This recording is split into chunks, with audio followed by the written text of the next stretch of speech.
What are important conversations that patients with AML need to have with their doctors?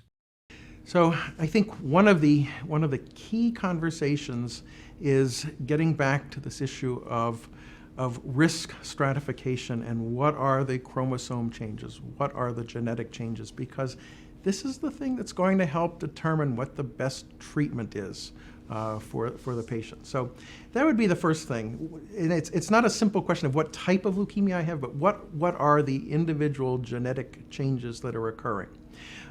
Based on this, there's a relatively complicated classification system where patients can be stratified into sort of good risk disease, intermediate risk disease, or adverse risk disease.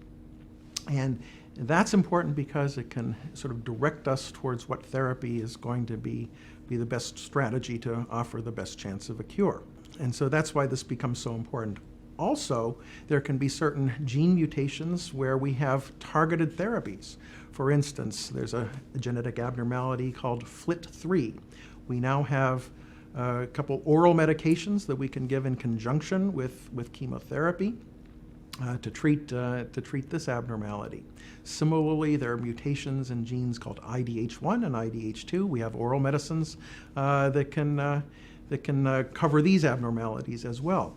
And so it's not just a matter of what's my prognosis, but how does this lead to a better treatment for me? And so that's why this first part of the conversation is so important. And then I would also ask the doctor, do you have access to any promising clinical trials? We know that things have gotten better over the years for AML patients, and survival has improved. And in fact, in just the past 5 years, there have been 9 new medications that have been licensed for AML, which again makes the treatment more complicated, but also offers new and better possibilities. So we get these new medicines by clinical trials, and there may be promising new studies that patient may have access to if their physician is participating in these trials. So that's an important conversation. And then after all this genetic information is known, we would also need to talk about what strategy is necessary to stay in remission. And this can generally fall into a strategy where the patient's going to be receiving more intensive chemotherapy or kind of long-term treatment with less intensive drugs, or a stem cell or bone marrow transplant. And so that conversation is also very important. So I think it is very important to understand the disease. So we want to learn as much as possible about the disease itself and what can we use.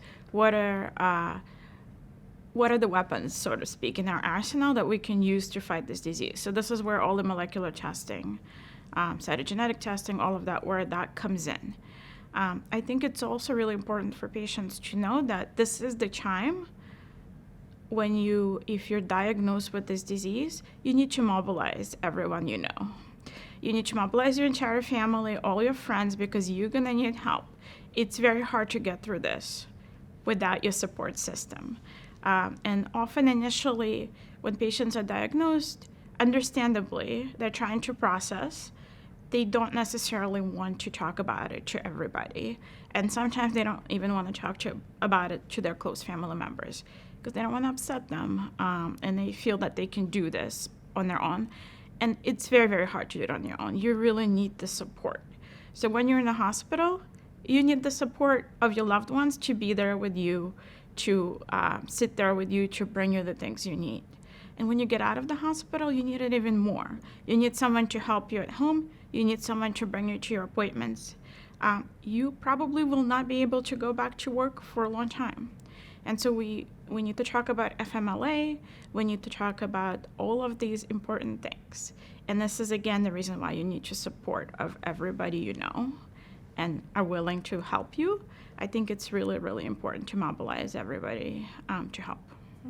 It's a hard question. There are a lot, I think anytime someone is newly diagnosed with AML, there are probably a lot of scary thoughts and hard conversations to have. But I think of the most important conversations, the conversation should include what are the treatment options, what are the chances of success, what are the risks, and then conversations about the overall prognosis. And those are hard questions for most doctors to field, and I wish we could do a better job of predicting prognosis, but I think the treatment goal can be sort of defined as a binary thing. Are we treating with the intent to cure the leukemia, meaning it never comes back and we can stop treatment, or is the goal to get the leukemia into remission, meaning we control it for as long as possible, but acknowledging that at some point the leukemia will come back? And I think